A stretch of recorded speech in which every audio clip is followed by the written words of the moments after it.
The red dust of Mars swirled outside, a constant, irritating reminder of the barren landscape that surrounded the Botanical Research Center. Inside, David Miller stared at a monitor displaying rows upon rows of genetically modified Martian potatoes, their purple tubers stubbornly refusing to become anything more exciting. He sighed, a long, drawn-out exhale that seemed to carry the weight of his past failures with it. At 34, he felt like a fossil, petrified in a landscape of controlled environments and predictable growth cycles. Another day, another potato, he muttered to himself, adjusting the spectacles perched on his nose. His messy brown hair, usually a point of pride back on Earth, was now perpetually flattened from the low-gravity environment. He swiveled his chair, the squeak of the aged metal a familiar soundtrack to his workday, and gazed out of the reinforced window. The simulated Earth sky, a pale imitation of the real thing, offered little comfort. He'd come to Mars seeking solace, a place to rebuild after his career as an astrophysicist imploded spectacularly. Instead, he'd become a glorified farmer, tending to crops that held all the allure of a particularly dull spreadsheet. A small chime from his wrist device pulled him back to reality. It was a notification from the remote monitoring system. "Let's see what new and exciting developments we have today," David said, injecting a heavy dose of sarcasm into his voice. He tapped the screen, bringing up a live feed from Sector Gamma, an area of the base that was usually off-limits to him. Sector Gamma was where that special research happened, a euphemism that still raised his eyebrows.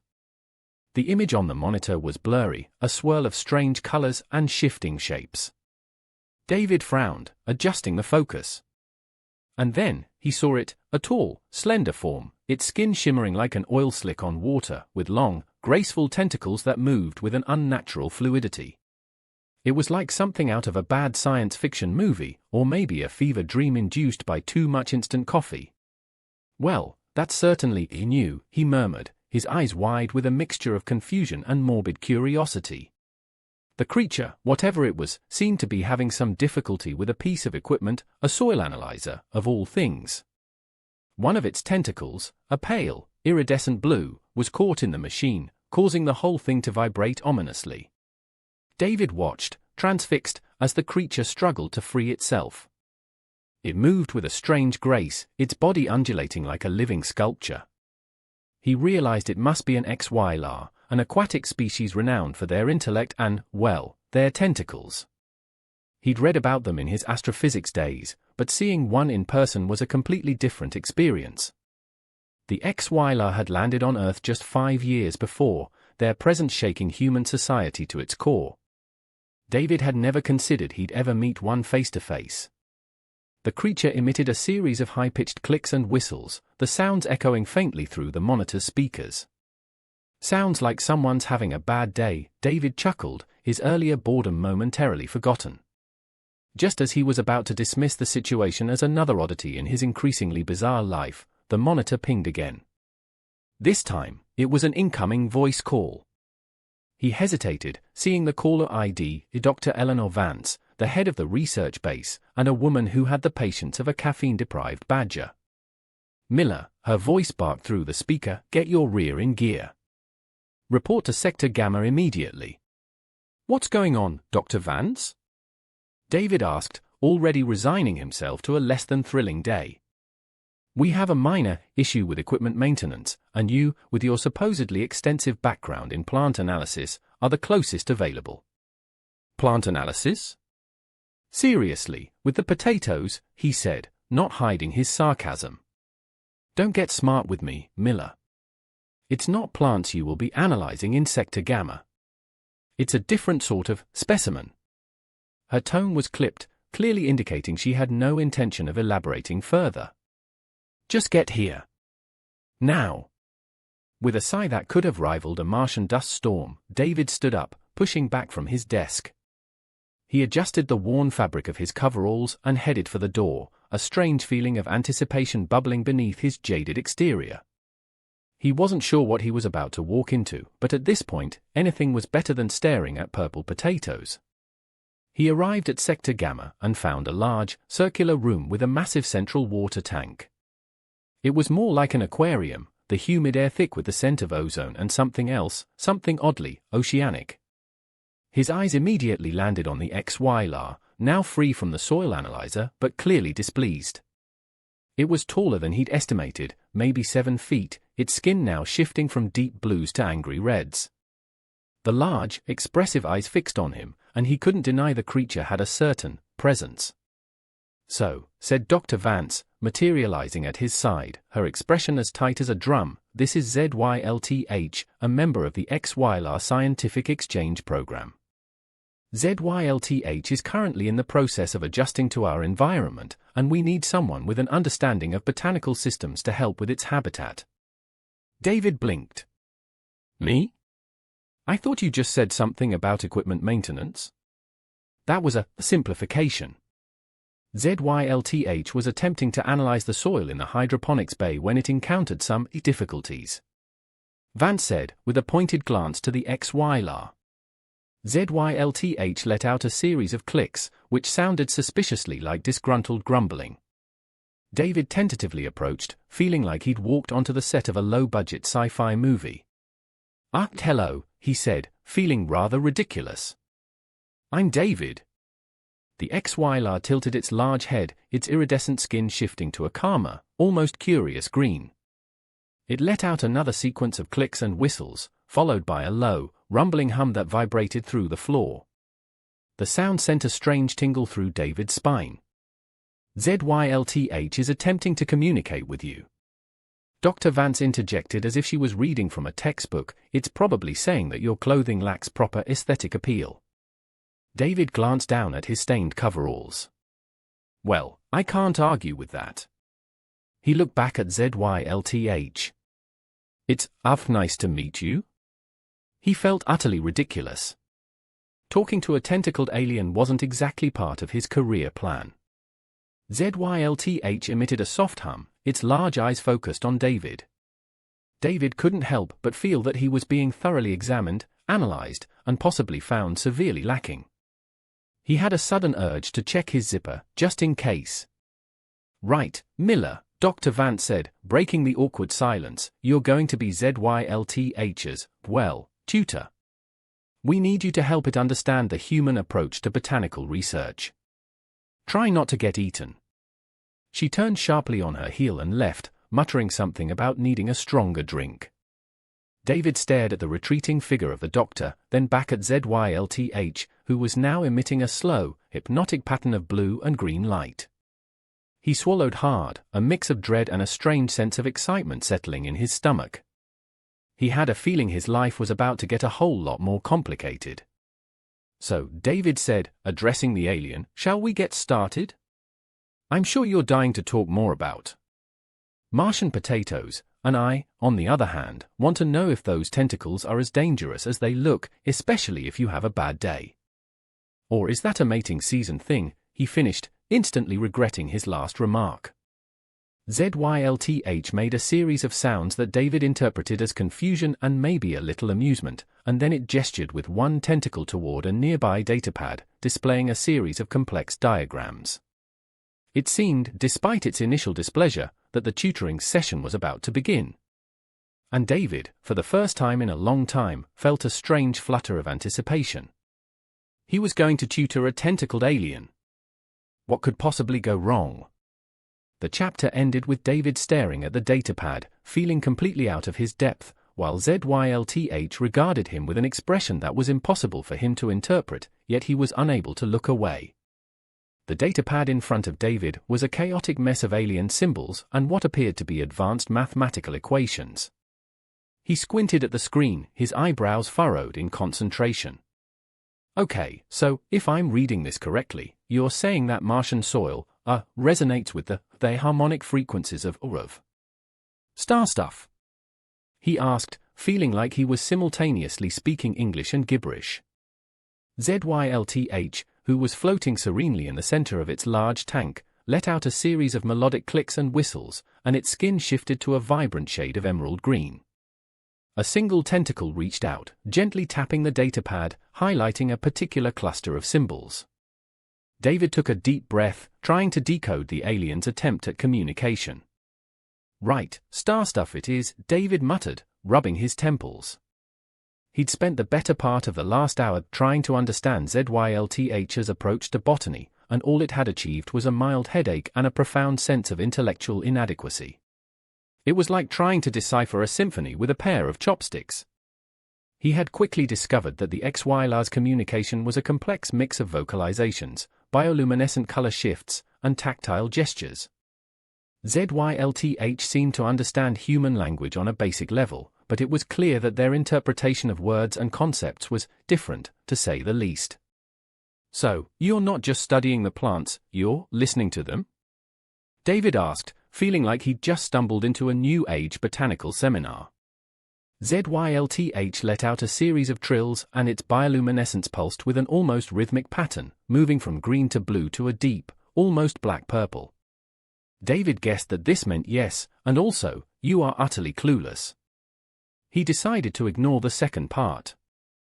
Okay, I get it, he lied, hoping that ZYLTH wouldn't notice the complete lack of comprehension in his voice. It's all about the frequencies. The vibes, if you will. He cringed inwardly at his own words. He decided to try a different approach. He gestured to a nearby sample of Martian soil, the same kind he was growing those boring potatoes in. So, if we were to, say, analyze this using my method? How would that align with your star stuff philosophy? ZYLTH observed him for a moment, then extended a tentacle and gently picked up the soil sample, twirling it around in the air. It then emitted a high-pitched whistle followed by a series of rapid clicks. Its skin started to pulse with a warm, orange glow. Okay, let's see, what exactly are you feeling with that? David said, trying to keep his voice even despite the strange display. Is it a good star stuff, or a bad star stuff? The XYLA then extended a tentacle and gently tapped his hand. It was not a painful touch, it was more like a gentle pressure, a strange, soft sensation that made the hair on the back of David's neck stand up. ZYLTH then made another series of clicking noises. David tried to interpret the meaning. The best he could make of it was that the soil sample was interesting and connected to him. Connected to me? David asked, feeling a bit unnerved. Why would it be connected to me? ZYLTH seemed to consider this for a moment, then, to David's utter surprise, it extended another tentacle and gently touched his face, the soft, cool texture sending shivers down his spine. It lingered there for a moment, the gentle pressure sending a weird jolt through him. Okay, personal space? David said, trying to keep his voice steady. We're not quite at the touchy-feely stage of our relationship. Not that, you know. He stammered, feeling his cheeks flush. ZYLTH seemed to be amused, or at least, David was fairly sure that's what the rapid changes in the bioluminescence indicated. He had to admit that, despite his initial apprehension, ZYLTH was a strangely fascinating creature. Its movements were graceful and fluid, and its large, expressive eyes seemed to be constantly observing and learning. It was like working with a living, breathing work of art. A rather confusing work of art, but a work of art nonetheless. All right, he said, trying to regain control of the situation. Let's try something a bit more human. Let's look at the basic structure of plants, like the stem and the leaves. He pulled up a diagram of a plant cell, hoping that something about this would actually register with the alien.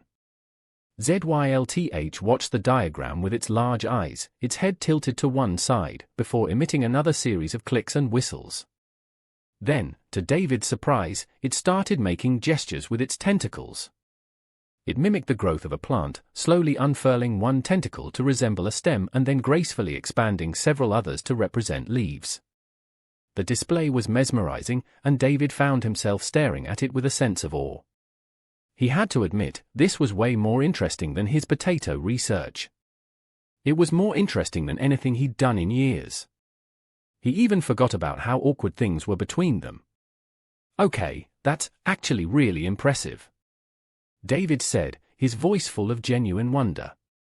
You know, you make me feel like I've been wasting my time in the botany department. ZYLTH's bioluminescence shifted to a soft, warm gold color, which David interpreted as a sign of pleasure. So, David said, feeling a strange mix of curiosity and something he couldn't quite name. If we're done with plants, what else do HFY do? Any other interesting alien hobbies? Like, do you have an alien version of chess? Or alien karaoke? ZYLTH let out a soft, melodic hum, then gestured with a tentacle towards a large, metallic door in the far corner of the room. David had never noticed it before, but now that he did, he was filled with the desire to open that mysterious portal. "What's that?" he asked, his hand almost outstretched to open the door. The alien emitted a series of clicks and whistles, its skin shimmering with a complex pattern of blues and greens. Then, it gently pulled David in the direction of the door, its tentacle wrapping around his arm with a strange, but not unpleasant pressure. "Oh, so this is not just research, it's a guided tour now?" David joked, his heart beating a bit faster than it should.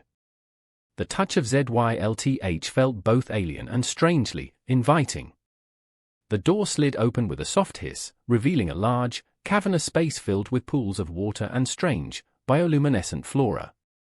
The air was thick with humidity, the smell of the ocean, and something else, something almost intoxicating. David realized that this was ZYLTH's personal habitat, a hidden sanctuary within the research base. "Whoa," David whispered, his voice filled with awe. The room was like something out of a dream, a vibrant underwater world hidden behind a simple door. ZYLTH swam into the room and then turned its body towards David, beckoning him with a soft hum and its eyes fixated on him. It was an invitation, and despite his apprehension, David knew that he couldn't resist. He stepped through the door, the humid air enveloping him like a warm embrace. The room itself felt like a different dimension. It was beautiful, surreal, and it seemed to be pulsating with a gentle, almost sexual energy. As he stepped into the room, he was no longer the tired botanist, tending to his boring potatoes. He was David, stepping into a new world, and he couldn't help the feeling that something very strange and very exciting was about to happen. This was a whole new level of awkward, and he had a very strong feeling that this was just the beginning of it. The chapter ended with David standing inside the habitat of the alien, the lights of its personal world illuminating them both, ZYLTH now shifting into a deeper shade of purple, and the strange pressure in his chest telling him that this was not just a botanical exchange anymore. The humid air of ZYLTH's habitat was thick and heavy, clinging to David's skin like a damp blanket. He stood on the edge of the main pool, his shoes already slightly soaked, observing the alien with a growing sense of bewilderment. ZYLTH was swimming in circles, its bioluminescence shifting erratically between deep blues and vibrant purples, a display that David found both beautiful and unsettling. The soft, rhythmic humming that emanated from the HFY was starting to sound less like a pleasant melody and more like an urgent, pulsating alarm.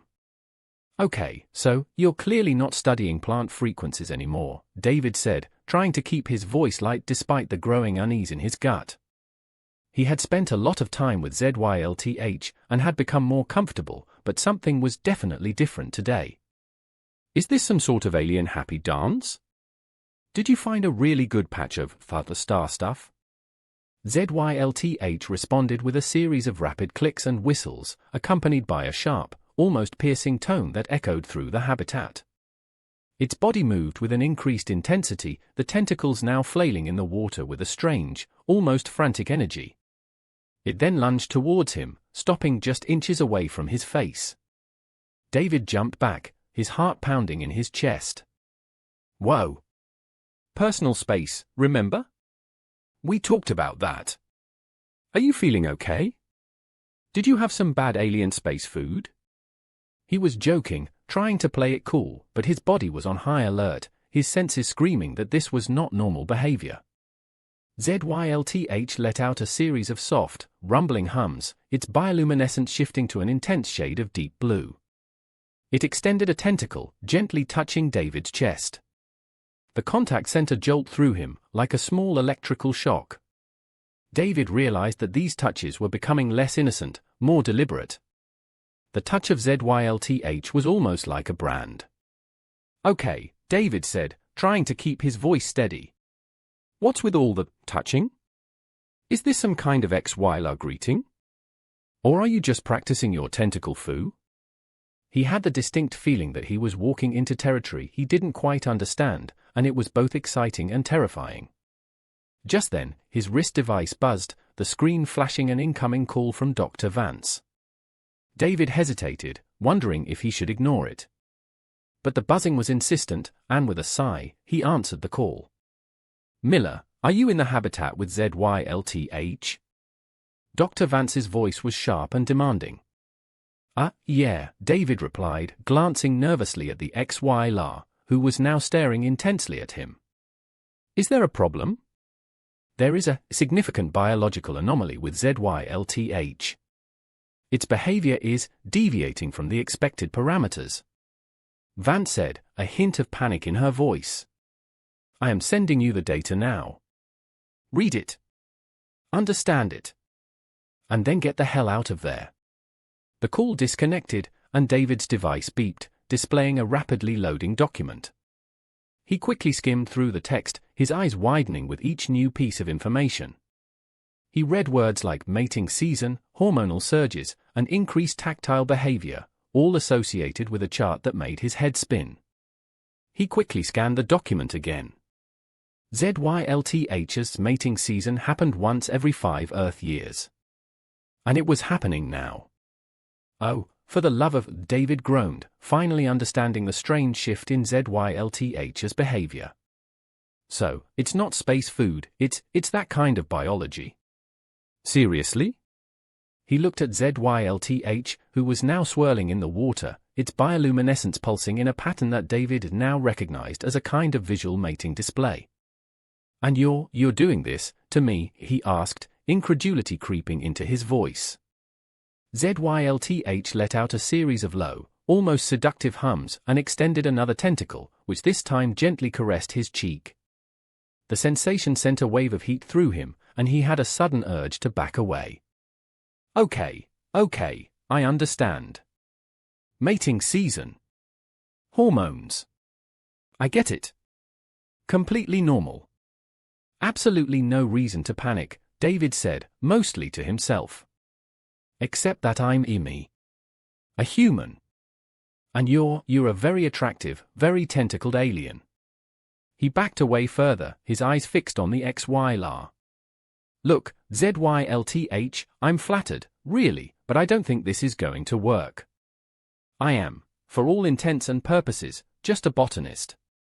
ZYLTH seemed to ignore his words. Instead, it started emitting a series of high-pitched trills, its skin shifting to a shade of vibrant, almost electric blue. It then approached him with a speed that was both graceful and terrifying. It stopped an inch away, its large eyes fixed on David's. David tried to remain calm, but a part of him was panicking. This was a completely absurd situation. He was trapped in an alien's love nest, being courted by a creature whose biology was a complete mystery to him. And, if he was being completely honest with himself, he was also a little bit intrigued. Right, so, what exactly are you expecting? David asked, trying to maintain a semblance of control. Do you want me to sing you a love song? Do a mating dance? What is the protocol here? As if in response, ZYLTH let out another series of soft hums, then reached out and gently pulled David towards it, its tentacles wrapping around his body in a way that was both surprisingly strong and strangely gentle. David gasped, his breath caught in his throat, as he found himself being pulled into the pool. The water was warm and surprisingly comfortable, and as he sank into its depths, he felt ZYLTH's body surrounding him, its smooth, cool skin a stark contrast to his own. The bioluminescent patterns of the alien were all around him, creating an underwater light show that was both beautiful and disorienting. David felt a strange rush, a combination of panic and exhilaration, and he realized that he was in way over his head, literally and figuratively. He tried to speak, to object, to tell the XYLR that this was a terrible idea, but the words seemed to be stuck in his throat. He was lost in the moment, in the strange, seductive pull of the alien, and for a fleeting moment, he forgot all about his boring life, the potatoes, the red dust of Mars. He was just David, floating in an alien's mating pool, and he had a feeling that things were about to get very, very interesting. Or incredibly awkward? Probably both. The chapter ended with David submerged in the pool, surrounded by ZYLTH's glowing tentacles, and realizing that the mating season was not just a scientific anomaly, it was a full-blown, tentacled, totally out of his depth crisis that he was now somehow in the middle of. The warm, salty water enveloped David, the gentle currents created by ZYLTH's movement swirling around him. He tried to stay calm, to process what was happening, but the combination of the alien's proximity, the rhythmic hums, and the intoxicating bioluminescence was making it increasingly difficult to think straight. It was like being trapped in a sensual, underwater kaleidoscope. "Okay," David said, his voice slightly muffled by the water, This is not ideal. I'm pretty sure I'm not supposed to be part of your mating rituals. I'm just a botanist. Remember the potatoes? The boring potatoes?" ZYLTH responded with a soft series of clicks, and its bioluminescence shifted to a warm, inviting shade of gold. It moved closer, its tentacles caressing his body with a delicate pressure. David couldn't deny the strange, almost pleasant sensation, but he knew he needed to maintain some semblance of control. "Look," he said, trying to push back a bit, "I appreciate the attention, but I think you're misunderstanding. I'm human. And you're not. We're different species. Different plumbing, different reproductive systems. This is not going to work. It's like trying to mate a goldfish with a toaster." ZYLTH tilted its head, its large eyes fixed on him, as if trying to understand his complicated explanation. It then emitted a low, rumbling hum that seemed to vibrate through his entire body. David suspected it was saying something along the lines of "you talk too much," or maybe "toasters are illogical." He had to admit, the whole experience was surreal. He had come to Mars to escape the chaos of Earth, to find a quiet place to be bored, and he had somehow stumbled into an interspecies mating ritual with a gorgeous, tentacled alien. His life was officially a science fiction movie. He decided that he needed a different approach. He tried to gather his thoughts, to rationalize this absurd situation. "Okay, ZYLTH," he said, taking a deep breath, "let's think logically. We have a significant cultural and biological barrier here. You're a highly intelligent, aquatic species with a complex mating system. I'm a human with a slightly messy apartment and a penchant for caffeine.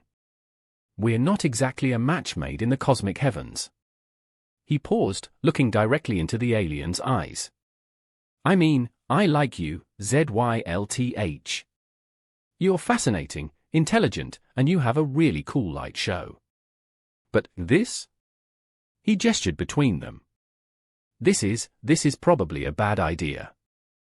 ZYLTH seemed to consider his words for a moment, then it extended a tentacle, gently tracing the line of his jaw. The contact was warm, soft, and, despite his best efforts, David couldn't help but feel a shiver run through him. The alien emitted a series of low, almost seductive hums, its bioluminescence shifting to a deep, pulsing purple. "Oh, come on!" David groaned. "Are you doing that on purpose? Are you trying to drive me insane?" He knew he was being irrational. He knew he should probably get out of the pool, find Dr. Vance, and demand a transfer to another planet.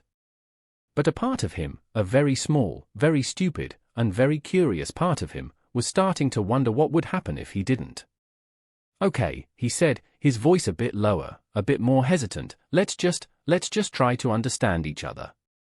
I'll try to learn more about XYLR mating rituals, and you try to understand that I'm not exactly built for tentacle-based intimacy." He realized he was talking to a sentient being that probably understood more about the universe than he did, and it was all very absurd. Still, he had to try. He needed to understand what was happening, even if he didn't like it. ZYLTH seemed to respond to his words, its bioluminescence dimming slightly, shifting to a calmer shade of green.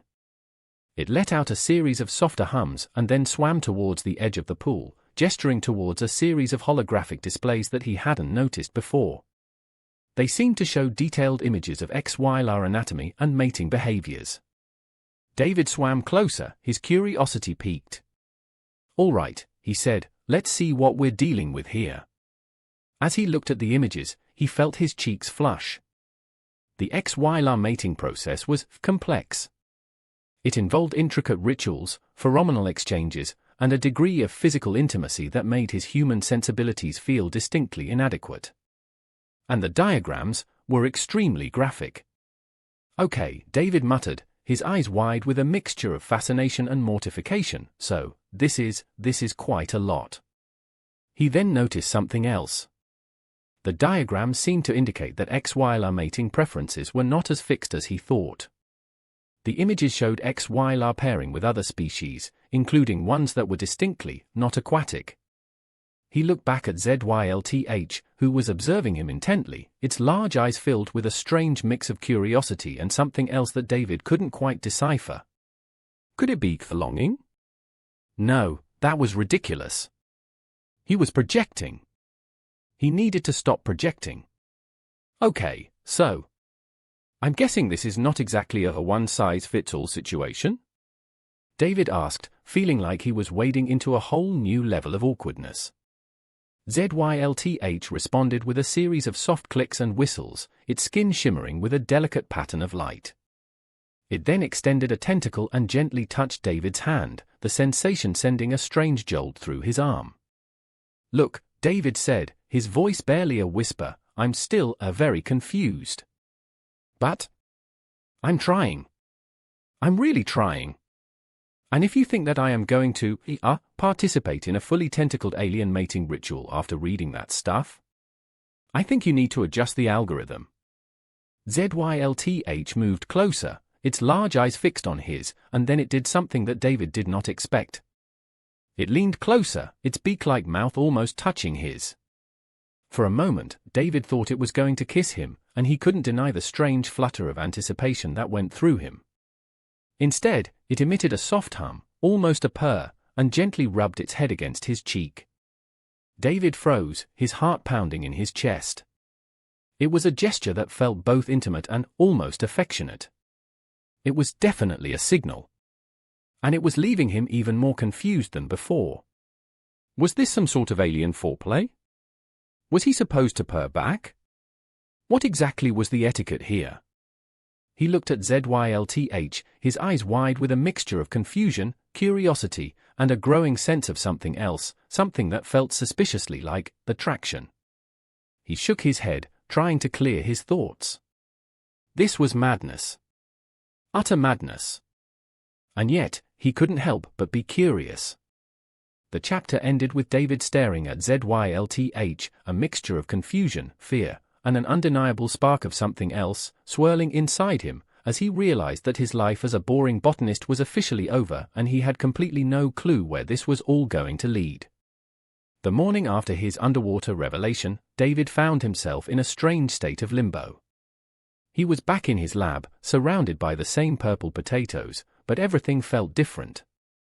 The sterile environment of the research base seemed muted, almost lifeless compared to the vibrant, sensual world of ZYLTH's habitat.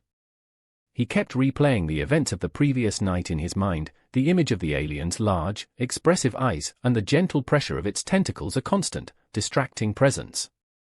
He knew that he had to talk to someone, to get some perspective on the situation, but the thought of explaining his predicament to Dr. Vance filled him with a sense of dread. So, Dr. Vance, I think I'm being seduced by a tentacled alien. Any advice? Yeah, that wasn't going to go well. He was interrupted from his internal debate by his wrist device, which beeped with an incoming message. It was from Dr. Lena Hansen, another botanist at the base, and someone he considered to be a friend, or at least as close to a friend as one could get on a remote Mars base. David, can you meet me in the hydroponics bay? Something weird is going on, the message read. David sighed. Just what he needed, more weirdness. He decided to get out of his lab before he started talking to the potatoes. He made his way to the hydroponics bay, where he found Lena examining a series of mutated plants, her brow furrowed in concern. What's up? David asked, trying to sound casual. Look at these, Lena said, gesturing towards the plants. They're changing. They're growing faster, the colors are more vibrant, and they have these strange, bioluminescent patterns. David frowned, examining the plants more closely.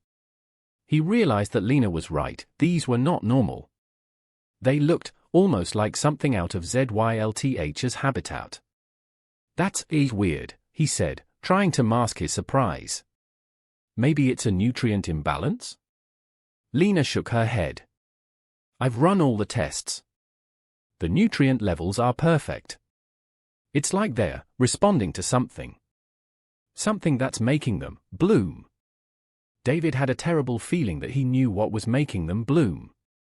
He glanced around nervously, hoping that ZYLTH wasn't close enough to hear the conversation. He had a feeling that its pheromones were making their way through the base, influencing the plants, and possibly something else. Look, David said, deciding to be as vague as possible, sometimes plants do weird stuff. It's just botany. Lena raised an eyebrow. Since when are you okay with plants doing weird stuff? You're usually all about the precise scientific method. David hesitated. I've been experimenting with new methods, he said, trying to sound confident. I'm trying to think outside the box. Lena looked at him skeptically, her eyes narrowed. What kind of methods, exactly? Before David could come up with a plausible answer, his wrist device beeped again, this time with an urgent message from Dr. Vance. Miller, report to my office immediately. We have a situation. David groaned, feeling like he was being summoned to the principal's office. I have to go, he said to Lena. We'll talk later about plant weirdness. He could feel her gaze on his back as he left the hydroponics bay. He walked quickly to Dr. Vance's office, his heart pounding in his chest. He had a feeling that whatever situation she was about to tell him about, it wasn't going to be good. He found Dr. Vance looking at a series of complex diagrams on her monitor, her expression tight and serious. We have a problem, Miller, she said, without any preamble. Dr. Ramirez, from the Alien Communication Department, has been poking around ZYLTH's data, and he's raised concerns about its behavior. He suspects we're not getting the full picture. David felt a knot form in his stomach. Dr. Ramirez was known for his obsessive attention to detail and his unwavering commitment to protocol, which meant that he was the worst possible person to have suspicions about ZYLTH. What kind of concerns? David asked, trying to keep his voice steady. He says that ZYLTH's bioluminescence patterns and vocalizations are inconsistent with the initial data, Vance explained. He's questioning whether the XYLR is behaving as we expect it to. David knew what she was really saying. He knew that Dr. Ramirez was close to figuring out that ZYLTH was going through its mating season, and that David himself was possibly the subject of its attention. He's looking into the pheromone data, she continued, her eyes narrowing, and he's asking some very pointed questions about your involvement. My involvement? David asked, trying to sound innocent. I'm just a botanist. I'm just helping with its habitat. Don't play coy with me, Miller. You've been spending an awful lot of time with the alien. And let's just say that the readings in your lab have become unusual. Especially the humidity levels. David felt his face flush. She knew. She definitely knew. Or at least, she suspected something. He had to play it cool. He had to come up with some kind of explanation. Look, Dr. Vance, ZYLTH is a complex creature. Its behavior is unusual. I'm trying to understand it, to better tailor its habitat to its specific needs, he said, trying to sound scientific and professional. I'm just being thorough. Dr. Vance studied him for a moment, her expression unreadable. Be very careful, Miller, she said, her voice low and serious. Dr. Ramirez is going to be looking into this very closely. If he uncovers anything irregular, it won't just be bad for you, it'll be disastrous for the entire research program. I understand, David said, his voice barely above a whisper. He left her office feeling like he had a target on his back, and all because of a horny tentacled alien. Back in his lab, David tried to think. He needed a plan, and he needed it fast. He realized that his carefully constructed world of boredom was about to implode, and he had no one to blame but himself, and maybe, just a little bit, ZYLTH. Just as he was formulating a strategy, his wrist device beeped again. It was a message from ZYLTH. It was a short series of clicks and whistles, accompanied by a bioluminescent pattern that David had learned to recognize. It was an invitation. He hesitated. He knew he should ignore it. He knew he should stay away from ZYLTH, at least until he could figure out a way to navigate this situation. But the pull of the alien was too strong. He couldn't resist. Okay, universe, he muttered to himself, let's do this. He was stepping into the unknown again, and he knew that he was playing a dangerous game. He made his way to the habitat, his heart racing with a mix of fear, excitement, and the overwhelming feeling that his life was now a never-ending series of awkward, tentacle-related crises. The chapter ended with David approaching ZYLTH's habitat, the humid air heavy with the promise of more strange and possibly disastrous encounters, knowing he was caught between the research base and the alien, and his biggest secret was about to be discovered, making him wonder how long he could keep the two sides apart. David slipped into ZYLTH's habitat, the warm, salty air a stark contrast to the sterile environment of the research base. ZYLTH was waiting for him, its bioluminescence pulsing with a mix of blues and purples, a display that David had come to associate with with intent. The alien swam gracefully towards him, its large, expressive eyes fixed on his, and David couldn't help but feel a strange mix of nervousness and exhilaration.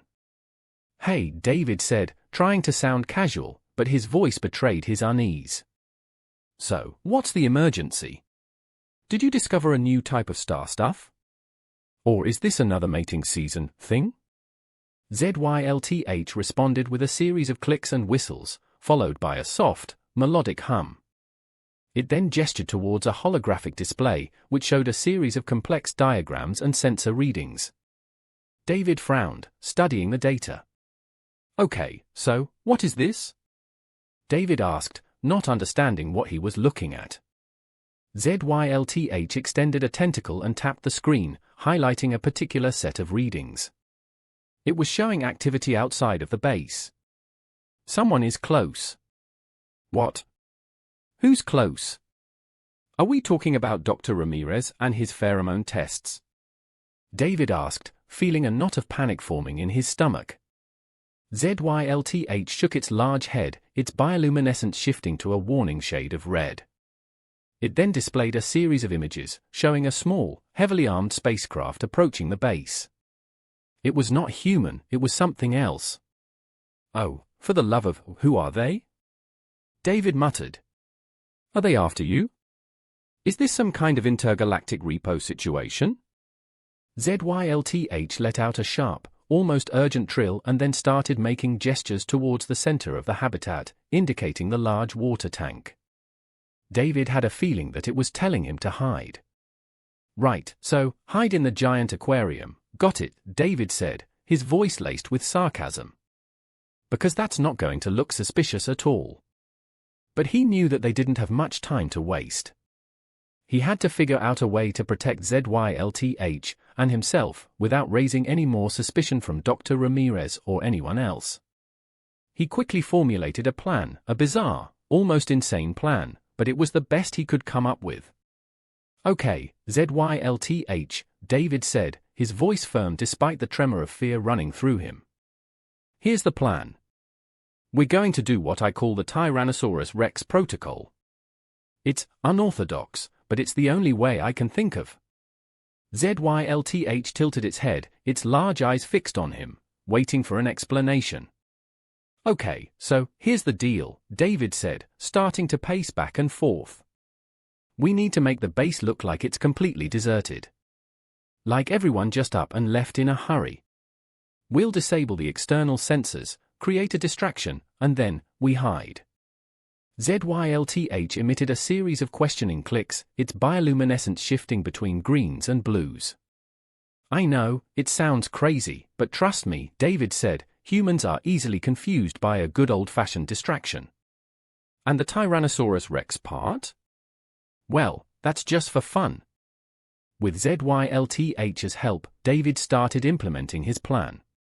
The first step was to disable the external sensors, which was surprisingly easy for the alien to do with its advanced technology. Then, they created a series of holographic projections, which were designed to make the base appear as if it was in a state of emergency. David even threw in a few images of simulated explosions, for dramatic effect. "Okay, that looks suitably chaotic," David said, examining the holographic chaos on the monitor. "Now, for the Tyrannosaurus Rex part." He then grabbed a portable speaker and connected it to his wrist device. He scrolled through his music library and found what he was looking for, a recording of very loud, very impressive dinosaur roars. He played the sound at full volume, the loud noises echoing through the bass. "Okay, that's unexpected, isn't it?" David said, feeling a strange sense of satisfaction at his bizarre plan. "Now, time to hide.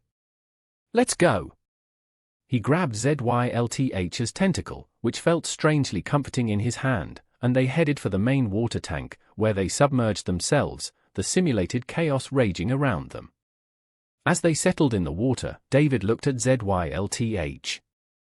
Its skin was pulsing with a mix of blues and greens, its large eyes fixed on him with a look of both apprehension and trust. "So, how do I look?" David asked, trying to lighten the mood. "Do I make a good distraction? Am I worthy of being a love interest to a tentacled alien?" ZYLTH let out a soft, melodic hum and gently nudged his cheek with its head. David felt his heart skip a beat. It was a small gesture, but it felt incredibly intimate, and he couldn't help but feel a surge of warmth spread through his body. Just then, the outer doors of the base opened, and David could hear the sounds of the approaching spacecraft. He held his breath, his hand tightening around ZYLTH's tentacle, as he waited for the next act of their very strange and increasingly dangerous adventure. They had to stay hidden, and they had to trust in his ridiculous, chaotic plan. He was sure that Dr. Ramirez, or even Dr. Vance, would never believe that he managed to convince an alien that the most secure base on Mars could be tricked with holographic explosions and a recording of a Tyrannosaurus Rex. The chapter ended with David and ZYLTH submerged in the water tank, surrounded by the simulated chaos of the Tyrannosaurus Rex protocol, as the unknown spacecraft landed on the base, and David realized that the fate of the research facility, and probably his own, now rested on his ability to convincingly fake a dinosaur attack, and a surprisingly strong feeling of connection to a tentacled alien. The silence that followed the landing of the alien spacecraft was thick and heavy, broken only by the faint hum of the base's life support systems and the rhythmic pulsing of ZYLTH's bioluminescence. David held his breath, his hand still tightly gripping the alien's tentacle, as they remained hidden in the depths of the water tank. He could hear the muffled sounds of the aliens moving through the base, their voices a series of guttural clicks and whistles that were completely alien to his ears. "Okay, so, they're definitely not from Earth," David whispered, trying to keep his voice steady. "And they definitely don't seem to appreciate my taste in music." He was still clutching the portable speaker in his hand, as if it was a lucky charm. "I guess the Tyrannosaurus Rex wasn't quite the intergalactic distraction I thought it would be." ZYLTH responded with a soft, almost soothing hum and gently nudged his cheek with its head, a gesture that was starting to feel strangely comforting. David couldn't deny the growing sense of connection he felt with the alien. Despite the absurdity of the situation, there was a strange kind of intimacy forming between them, a connection that transcended language and species. "Right, so what do we do now?" David muttered to himself. "We can't stay here forever." He glanced at the holographic displays, which were still showing the simulated chaos he'd created, and an idea started to form in his mind. It was crazy, it was risky, but it was the only chance they had. "ZYLTH, he whispered, his eyes fixed on the alien, "we need to get them away from the habitat, away from the research base. We need to create a bigger distraction, one that will lead them away from what they want." ZYLTH seemed to understand, its bioluminescence shifting to a pattern of blues and greens, indicating its agreement. It extended a tentacle and tapped David's hand, a gesture that he now recognized as a sign of trust. With ZYLTH's help, David began to implement his new plan. First, they used ZYLTH's technology to create a series of sonic distortions, designed to disrupt the alien sensors and communication systems. Then, they activated the holographic projections again, but this time, they focused on creating a trail of simulated energy readings that led away from the main base. "Okay, that should look like something worth investigating," David said, his voice filled with a mix of nervous anticipation and a strange sense of excitement. Now, for the hard part. He took a deep breath and looked at ZYLTH. "We need to go outside, we need to lead them away, and for this to work, you need to trust me, okay?" ZYLTH responded with a series of soft, melodic hums and gently touched his face with one of its tentacles. David took the gesture as a yes. With ZYLTH by his side, they cautiously left the water tank, making their way through the base, avoiding the areas where the aliens seemed to be congregating. They eventually reached the hydroponics bay, which was still filled with the bioluminescent plants that had been affected by ZYLTH's pheromones. "Okay, this is it," David whispered, his heart pounding in his chest. "This is where we make our stand. Or, our run, actually." He activated a series of hidden controls, which caused the plants to start emitting a vibrant, pulsating light, creating a dazzling display of color and energy. It was almost like a disco, if that disco was filled with alien plants. "Let's hope they're into this sort of thing," David said, grabbing ZYLTH's tentacle. He could feel the warmth of the alien skin, and he found himself strangely calmed by the touch.